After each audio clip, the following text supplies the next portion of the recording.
Hi, I'm Gail from Gigi Evergreen Bonsai. So the next coming months I'm looking at accent planting. The two different types of accent planting. I'm going to have a look at pots. I'm going to look at making my own pots because I've got a tiny little kiln, so I'm going to have a go at doing that as well. I'm going to look at the different types of plants, the different types of planting that you would put in there, the different seasons which are appropriate. I'm going to look at two different types of accent planting, whether it's going to be ones that complement your bonsai tree or a standalone planting. You're probably wondering why I decided to do that. Well, actually, I went up to see Kaz Scott about some of my trees, plus it was our birthdays. Our birthdays are a few days apart. So Kaz decided to cook because we were waiting for a delivery, which was fantastic. And Kaz, I must admit, it was the best frozen pizza and potato wedges I've ever had. Delicious. While we were having our delicious meal, we were talking about what I wanted to do next, part of my bonsai journey. And because I already make succulent displays and arrangements and terrariums, Kaz thought it was a really good idea for me to make accent planting. Now, we're both graphic designers, so I should be able to think about the planning and the design of the accents, but you can be the judge of that over these next coming months. So in my videos, I will be looking at different types of pots, and I've got quite a few different ones. This one's from Ange. Fantastic, beautiful pots that she's made. There's another one. Look at this beautiful little one.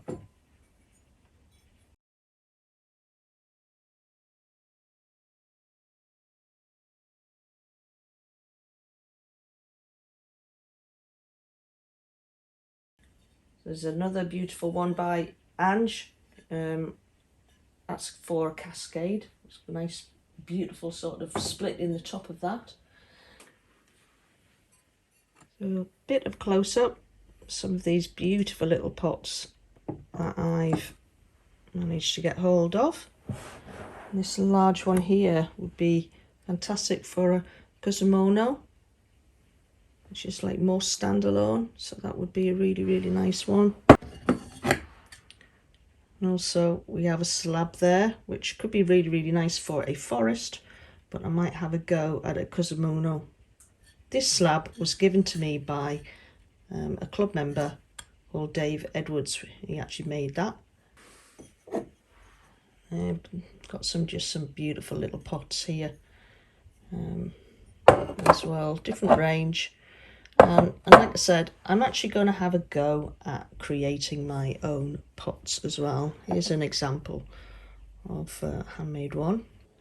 A couple of weeks ago, I went to see an alpine show, which was called the Cleveland Show, which is sort of Darlington way. They had a massive array of plants that I can use for my plantings. So we got things like succulents. That's not succulent. So we've got things like succulents, and then got things like ferns and some flowering plants. Some of the flowering plants have ceased flowering now. Some of them I can deadhead and they will just come back, and others won't. So again, you have to think about, seasonal.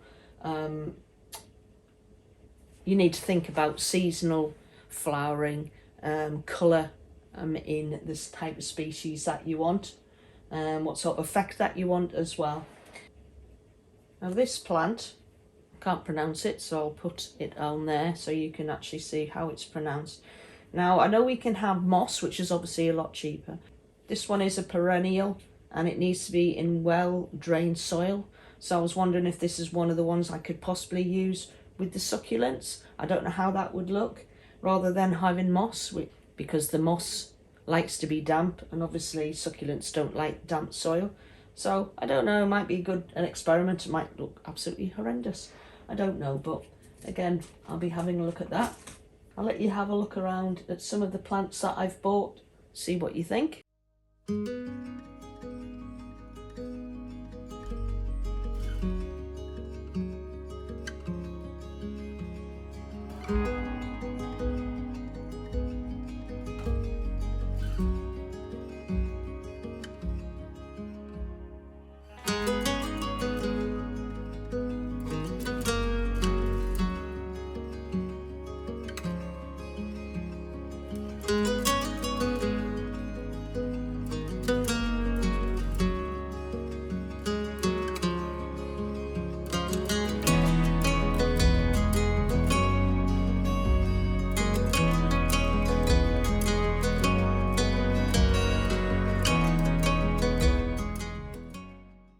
So what have I learned so far? When I was watching Peter Warren's videos, he was talking about you need to look at the height, and I presume that would also mean the height of the plant eventually, so how it would grow, the colour, the texture. So I've got like a very fern-like leaves on this one, even though it isn't a fern. We've also got to read up on whether it's going to flower. So originally I picked this plant because it had white, and I just thought it'd go really well with the blue and the pale blues and the whites within the pot. To go with this one as well, which is Jack Frost, and again picks out those colours of that colour scheme. And I thought it would look nice because it would have a nice mass as well. However, it's going to have yellow flowers. Now it might look really nice with the yellow. However, this one I particularly like. So this one has red little flowers. So I've decided to go with the grasses, which has the red tips on as well, which should look really nice with the blue as well. So you've got to think about position in the pot. I picked 3 plants because you should really go with odd numbers as well, because visually it would look correct within a pot. You've also got to look at the plants, making sure that they do like the same type of soil and requirements for the aftercare. When you're creating your accents, you need to think about longevity. An accent always looks better when it's mature rather than when it's first planted. So I need to consider that in my design. These might end up growing far too tall. So as I say, I'm on the beginning of my journey for accent planting, so we'll see how some of these go. But when you read the labels, this one for instance goes up to 30 centimetres, so I'd have to make sure that I'm pruning it back with the longer leaves. When you're also planting, you're thinking about the direction of the plants. So obviously we've got sort of long leaves that's shooting out, possibly have it opposite. The position would also be, if you were pairing this with a tree, what it would look like. You would look at seasonality, the seasons. So if you're showing your tree in the autumn, for instance, you would have autumnal plants that are appropriate. You also would need to think about where the tree grows and what plants are around it once it's growing. If it's on the high ground, if it's in the low ground as well. So where these plants actually come from. I'm making this as a Kusamono, so it's going to be standalone. I'm not thinking of pairing it with a tree yet. That will be later on in my journey when I'm considering the design aspects of that, thinking about placement, thinking about am I going to have it on, what sort of plinth I'm going to put it on, etc. So obviously colour is really important with the tree that you're showing, but I'm going to do this as a standalone for now and then see how that one goes.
At this time of year, I've got plenty of bonsais.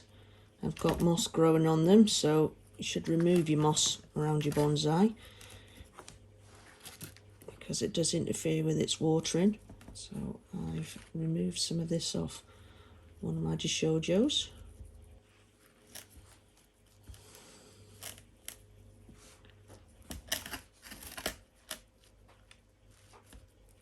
So the bonus of removing moss around your bonsais is that I've got some extra moss for this lovely Kusamono.